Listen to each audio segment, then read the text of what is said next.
Hi എല്ലാവർക്കും നമ്മളുടെ വീഡിയോയിലേക്ക് വെൽക്കം. നമ്മളുടെ ഇന്നൊരു മോർണിംഗ് ഒരു കുട്ടി വ്ളോഗാണ് ഞാൻ ചെയ്യണേ. അപ്പോൾ അതിന് വേണ്ടിയിട്ട് രാവിലെ എണീറ്റപ്പോഴത്തേക്കും ബെഡൊക്കെ റെഡിയാക്കിയിട്ട് ഞാൻ അടുക്കളയിൽ വന്നു. കുക്ക് ചെയ്യാൻ വേണ്ടിയിട്ട് നോക്കിയപ്പോൾ ഒരു മാങ്ങ ഇരിപ്പുണ്ടായിരുന്നു. അത് അരിഞ്ഞിട്ട് ഞാൻ അച്ചാർ ഉണ്ടാക്കാമെന്ന് വെച്ചു. അപ്പോൾ അതിന് വേണ്ടിയിട്ട് അരിഞ്ഞുകൊണ്ടിരിക്കുകയായിരുന്നു. രാവിലെ എണീറ്റ് വന്നു. അപ്പോൾ എണീറ്റപ്പോൾ ഞാൻ വിചാരിച്ചു വീഡിയോ അങ്ങ് എടുത്തേക്കാമെന്ന് വെച്ചു. അപ്പോൾ അങ്ങനെ എടുത്തതാണ്. എനിക്ക് ഭയങ്കര മടിയാണ്. പക്ഷെ എങ്കിലും ചില ദിവസങ്ങളിൽ നമ്മളറിയാണ്ട് രാവിലെ എണീക്കുമല്ലോ, ഉറക്കം ഫുള്ള് പോയി എന്ന് നമുക്ക് തോന്നില്ലേ? അങ്ങനെ തോന്നുമ്പോഴൊക്കെ ഞാൻ പിന്നെയും ഒരു എനർജി വരും എനിക്ക് എന്തെങ്കിലും ചെയ്യാൻ വേണ്ടിയിട്ട്. അങ്ങനെ അച്ചാർ ഉണ്ടാക്കാൻ വേണ്ടി ചെയ്തു. ഇത് സിമ്പിളൊരു അച്ചാറാണ് കേട്ടോ. മാങ്ങ അരിഞ്ഞിട്ട് അതൊന്ന് വാട്ടിയെടുത്തിട്ട് അതിൻ്റെ കൂട്ടത്തിൽ കുറച്ച് പച്ചമുളക് 4 ഇട്ടു.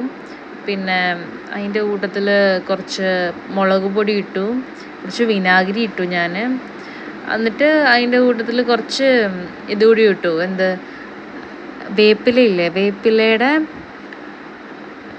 പൊടിച്ച പൊടിയുണ്ട്, അതിൻ്റെ ഉണക്കി പൊടിച്ചിട്ടുള്ള പൊടിയുണ്ട്. അപ്പം ഞാൻ അതും കൂടി ഇട്ടു. എന്നിട്ട് കുറച്ച് വെള്ളം കൂടി ഒഴിച്ച് തിളപ്പിച്ച് കഴിഞ്ഞപ്പോഴത്തേക്കും സംഭവം റെഡിയായി, സെറ്റായി. ഇതാണ് ആ പൊടി. അതും കൂടി ഇട്ട് കഴിഞ്ഞപ്പോഴത്തേക്കും സെറ്റായി. പക്ഷേ അത്യാവശ്യം നല്ല എരിവുണ്ടായിരുന്നു കേട്ടോ, ടോട്ടലെല്ലാം കൂടി കൂട്ടിയപ്പോൾ. പക്ഷെ അച്ചാറല്ലേ, കുറച്ച് എരിവുണ്ടായാലും നല്ല ടേസ്റ്റ് ഉണ്ടായിരുന്നു. അപ്പോൾ അച്ചാർ പെട്ടെന്ന് റെഡിയായി. അതൊന്ന് ചൂടൊക്കെ ഒന്ന് മാറാൻ വേണ്ടി ഞാൻ വെയിറ്റ് ചെയ്തിട്ട് ഞാൻ കയ്യിലുണ്ടായിരുന്ന വെച്ചൊരു ബോട്ടിലേക്ക് മാറ്റി ഞാൻ. കണ്ടോ എന്ത് ടേസ്റ്റാണ്, കാണുമ്പോൾ തന്നെ കൊതിയാവണില്ലേ? ശരിക്കും ടേസ്റ്റ് ഉണ്ടായിരുന്നു, നല്ല ടേസ്റ്റ് ഉണ്ടായിരുന്നു.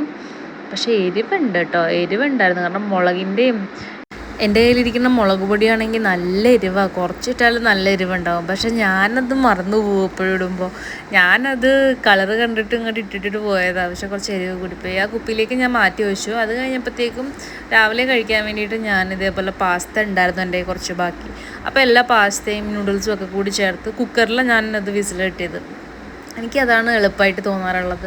അപ്പോൾ എന്നിട്ട് ഈ പച്ചക്കറിയൊക്കെ അരിഞ്ഞ് വെച്ച് അതിൻ്റെ കൂട്ടത്തിൽ കുറച്ച് കുരുമുളകും കൂടി ഇട്ട് അടിപൊളിയായിരുന്നു. മുട്ടയും കൂടി ഇട്ടിട്ട് നല്ല ടേസ്റ്റ് ഉണ്ടായിരുന്നു. പിന്നെ വർക്കിന് വന്നു. അപ്പോൾ ബ്രേക്ക് ആയപ്പോൾ വന്നു ഒരു കോഫി കുടിച്ചു. അത്രയേ ഉള്ളൂ. ബൈ.